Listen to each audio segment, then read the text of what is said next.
आपको अगर इतना यकीन था तो कि मोहम्मद रिजवान ही इस टीम के सुपरमैन हैं, मोहम्मद रिजवान ही आपकी किस्मत को बदल सकते हैं, मोहम्मद रिजवान ही हकीकी मर्द बहरान है, मोहम्मद रिजवान ही आपके लिए मैचेस जीत सकते हैं, तो आपने उन्हें पहला टेस्ट मैच फिर क्यों ना खिलाया, क्यों नहीं खिलाया? ये भी टेक्नोलॉजी के ऊपर डाल दिया जाए।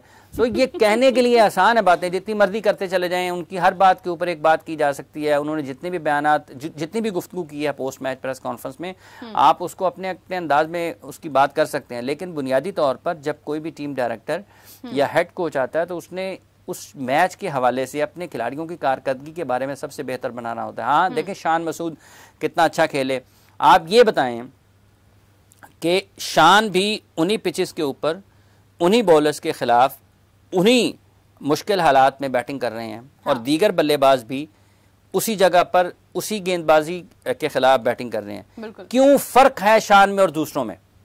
क्यों शान ज्यादा कंट्रोल के साथ, ज्यादा महारत के साथ खेल रहे हैं और आपके दीगर बल्लेबाज क्यों नहीं खेल रहे हैं? क्या शान ने जो प्रैक्टिस की वो दीगर नहीं कर सकते थे? आपने ये प्लान करना है कि आपके इक्वली गुड हों सारे के सारे बैट्समैन, जब वो ऑस्ट्रेलिया जाएं, साउथ अफ्रीका जाएं, न्यूजीलैंड जाएं, इंग्लैंड जाएं, श्रीलंका जाएं, तो आपने तैयारी ये करना होती है। आपने वो तैयारी तो नहीं की, लेकिन ये जरूर आपने बता दिया कि ये सारे की सारी जो खराबी है ये टेक्नोलॉजी की है। टेक्नोलॉजी जो है ना, ये हमारे लिए बड़ा, एक बॉल लगता है तो आउट नहीं होता, तो आपके इमामुल हक का भी आउट देख लें और के देख लें, बाज़ औक़ात आपके हक में जाता है, बाज़ औक़ात आपके हक में नहीं जाता, ठीक है। लेकिन कल मोहसिन हसन खान साहब ने कहा कि उनके रिस्ट बैंड जो उनकी ग्रिप है ना ग्लव्स की, उसके ऊपर लगा है तो आउट है, बस। अब चले जी, आउट है या नहीं है, द फैक्ट इज दैट कि पाकिस्तान जीत नहीं सका, टेस्ट मैच हार गया, ये हकीकत है, टेस्ट मैच हार गया, ठीक है। हाँ। अच्छा, अब बात ये हो रही है शान मसूद की। शान मसूद ने परफॉर्मेंस भी बहुत अच्छी दी और उनकी कैप्टेंसी की भी खासी तारीफ हो रही है। अभी मैं देख रही थी कि मोहम्मद आमिर जो है, उनका ये कहना था कि पाकिस्तान अगर इससे बेहतर खेलता तो जीत भी सकता था। ये मतलब सीरीज जो है वो शायद इतनी मुश्किल नहीं थी। शान मसूद की उन्होंने खास तौर पे तारीफ की है कि Shan Masood would be a good captain for Pakistan in the future, कि शान मसूद की कैप्टेंसी जो है उससे लग रहा है कि पाकिस्तान के लिए अच्छी एडिशन है। आप क्या कहेंगे? देखें, उन्होंने इस टेस्ट सीरीज में जो कि ऑस्ट्रेलिया का टूर कभी भी पाकिस्तान के लिए आसान नहीं होता, बैसियत कप्तान, बैसियत बल्लेबाज, उन्होंने अपनी सलाहियतों का इजहार तो किया, जो रिसोर्सेज उनके पास थे उनका उन्होंने बेहतर तरीके से इस्तेमाल करने की कोशिश की है। ऑस्ट्रेलिया को 300 पर आउट करना भी कोई इतनी मामूली बात नहीं है। आप उनको होम कंडीशंस में अपने जो दस्तयाब वसाइल हैं उनके अगर बेहतर इस्तेमाल करते हैं तो आप फ़र्क डाल सकते हैं। तो ये क्रेडिट उनको जाता है। जो मोहम्मद आमिर ने उनके बारे में बात की है उसके ऊपर बहुत ज़्यादा तफसील से अगर दाएं बाएं घूमने की कोशिश करें तो हम घूम सकते हैं, लेकिन जो हकीकत है वो ये है कि शान पहली मरतबा पाकिस्तान टीम की कप्तानी कर रहे हैं और उन्होंने अच्छे अंदाज में टीम की क़यादत की है। उनको और ज़्यादा थोड़ा, मेरा ख्याल है कि जब आप किसी को ड्रॉप करते हैं या किसी को टीम में शामिल करते हैं तो क्लैरिटी के साथ और लॉजिक के साथ उसको बयान करना चाहिए, दलील के साथ। किसी के बारे में कोई सिंपैथी नहीं होनी चाहिए, कोई हमदर्दाना रवैया नहीं होना चाहिए या किसी की जानब झुकाव नहीं होना चाहिए। जब आप पाकिस्तान के लिए बात कर रहे हैं, जब आप पाकिस्तान की टीम की बात कर रहे हैं, तो फिर आपके लिए सबसे बेहतर और सबसे ज़्यादा जो पसंदीदा है वो होना चाहिए जो आपके लिए मैचेस जीत सकता है। कतई नज़र इसके कि आपको कोई बहुत पसंद है ज़ाती हैसियत में, लेकिन वो उतना अच्छा नहीं है, आप जब आप टीम मुंतखब करें तो आपकी पसंदीदगी को बिल्कुल एक तरफ होना चाहिए। जो आपके लिए टीम में आता है, पाकिस्तान के लिए मैचेस जीत सकता है, वो नया है, वो पुराना है, आपके साथ दोस्ती है, नहीं है, आप पसंद करते हैं, नहीं करते हैं, आप उससे इख्तलाफ करते हैं, नहीं करते हैं, ये तमाम चीज़ें एक तरफ चली जाती हैं। जब आप सिलेक्शन की बात करते हैं तो वहाँ पर आप जो आपके बेस्ट प्लेयर्स हैं आप उनको मुंतखब करते हैं। उन्होंने कप्तानी ठीक किया है, आमिर साहब ने उनकी हौसला अफजाई करके एक और अच्छा काम किया है कि चले उन्होंने कहीं ना कहीं लोगों को, क्योंकि शान के बारे में लोग बात करते हुए ना बहुत ज़्यादा उसको निशाना भी बनाते हैं। उसकी एक से ज़्यादा वजह हो सकती है, लेकिन ये बात ठीक है कि उन्होंने मुतासिर ज़रूर किया। अभी हमने इससे पहले जब आपने ये आमिर का जिक्र किया, उनकी बैटिंग की भी बात की है, तो ये जो चीज़ें हैं और आने वाले दिनों में यहाँ से अगर वो अच्छा खेल के जाते हैं, ये टेस्ट मैच अगर जीत जाते तो शान बिल्कुल मुख्तलिफ कैप्टन नज़र आते हैं, आपको बहुत ज़्यादा एतमाद मिलता। लेकिन तीसरा टेस्ट मैच है, ज़्यादा बेहतर तरीके से खेलें, अपनी प्लेइंग 11 के ऊपर ज़्यादा काम करें, जो आप बेस्ट समझते हैं कि वो पाकिस्तान के लिए जीत सकता है, दाएं बाएं की आवाज़ों को सुनने के बजाय कप्तान को अपना फैसला करना चाहिए, क्योंकि उसकी अभी क्रिकेट बाकी है, उसने क्रिकेट के मैदान में भी अपना आप बनवाना है, तो उसको एक हद तक लोगों की बातों को सुनना चाहिए और फैसला उसको खुद करना चाहिए, क्योंकि अगर वो गलत फैसला भी करेगा तो उसको ये एहसास ज़रूर होगा कि गलती क्या हुई है।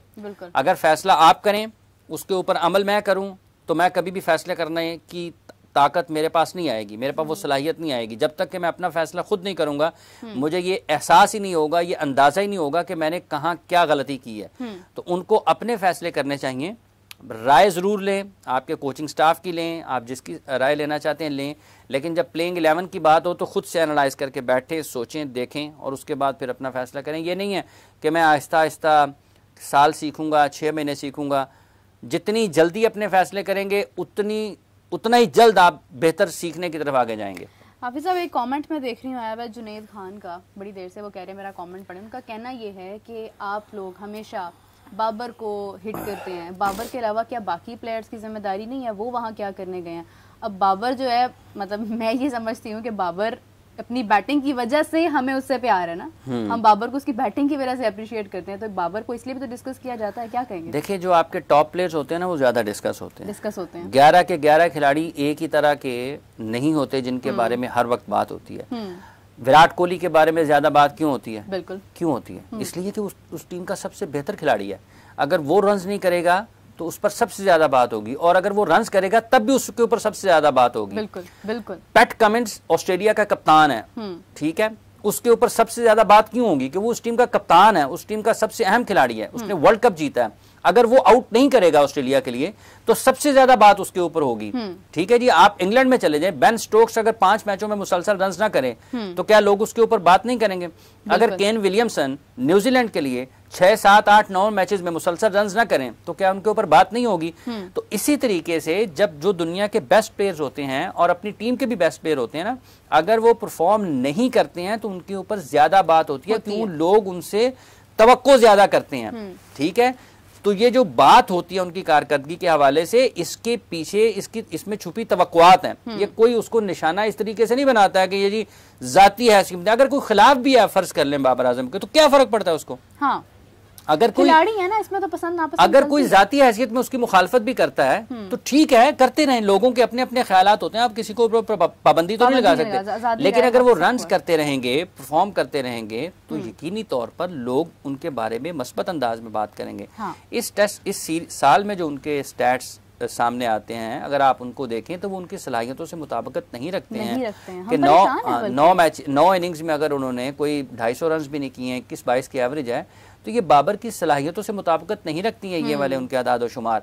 तो अगर कोई उनको ज़ाती हैसियत में नापसंद करता है या उनके ऊपर इख्तलाफात रखता है उनसे, या उनके ऊपर तनकीद करता रहता है, तो मेरा ख्याल है कि उसकी अपनी राय है, लेकिन फिर भी आपको तनकीद करते हुए भी कम अज़ कम ये ज़रूर देखना चाहिए कि आप उसको ज़ाती हैसियत में इस अंदाज में, मतलब उसकी नामुनासिब अल्फाज नहीं होने चाहिए। तनकीद बराए इस्लाह करें, लेकिन उसकी कोई बेइज्जती, बेहुरमती ना हो। ये उसको आप तज़हीक ना करें ना, तज़हीक ना करें। आपके पास अल्फाज होने चाहिए। ठीक है, बाज़ औक़ात अब जैसे पाकिस्तान वर्ल्ड कप में हारा है, आप अफगानिस्तान से हार जाएं तो आप ये नहीं कह सकते कि बाबर तारीफ होगी। ठीक है, आप हॉलैंड के खिलाफ बमुश्किल जीत पाएं तो ये नहीं कहा जा सकता कि आप हॉलैंड के खिलाफ बहुत आसानी से जीते हैं।